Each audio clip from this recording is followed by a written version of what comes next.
Church, today I exhort you to leave your Maker's mark. Let me define my terms. The Maker is, of course, the Almighty Triune God and Creator. And as image bearers of the Triune God, the Maker's mark are our daily attitudes, words, and deeds that reflect God's character and greatness.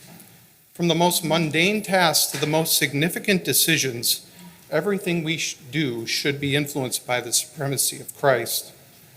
Christians are to be doers. And on top of that, we are expected to turn a profit on the talents God has given us. We don't sit around waiting for a rich donor to fund the Christian school we want to build. We don't wait for the Holy Spirit to wave a magic wand and remove that nagging sin.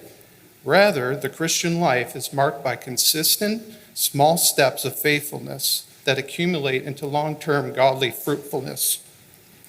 Like a hammer on a hot piece of iron, each strike makes its mark in shaping something useful and beautiful. Here's my caution. Mission statements, vision, strategy, and long-term goals are all good. We should have them.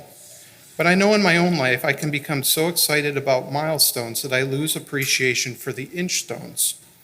Yet it's at the inchstones where real, lasting, godly work gets done. It's there that the Maker's marks are left and small seeds turn into big trees. So here's the question. What consistent small steps of faithfulness are you taking or not taking? What marks are you leaving behind that have lasting impact on God's kingdom and point people to our Maker? Could you offer every inch of your work to Christ the King without being ashamed?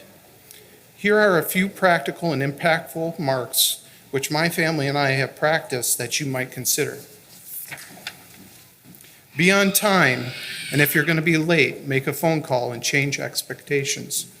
Throw your communion cups away and make sure your area is tidy when you leave. Be a family that confesses, repents, and forgives quickly.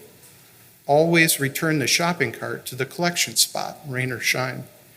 Remove the light fixtures when you paint. Pick up the sticks in the yard before mowing and mow in straight lines. Keep your vehicle clean and in good working order. Finish all the sourdough stretch and folds, even if it's late and inconvenient. Discipline your children when it's required, even when you're exhausted and the offense has been repeated several times that day. Stop a young child from interrupting an adult conversation. Protect your garden spaces and livestock and dispatch invaders. Be the first one to finish the killers at the end of basketball practice. The list could go on. It's the daily faithful inchstones that will bring lasting results. But more importantly, those are the marks of our Maker. They reflect his character, his ways, and his ownership. So don't be passive. Do hard things, biblical manly things, biblical feminine things. For your Maker's sake, don't be lazy. At the end of our lives, most of us won't be remembered for some extraordinary Christian accomplishment that made everybody say, boy, Brad was some kind of Christian. More likely, we're going to be remembered by our families, our coworkers, our neighbors, and our church for the ordinary faithful obedience we practice day after day. In other words, at the end of your life and your obituary hits the press, nobody should be able to say, Brad, a Christian? You got to be kidding me.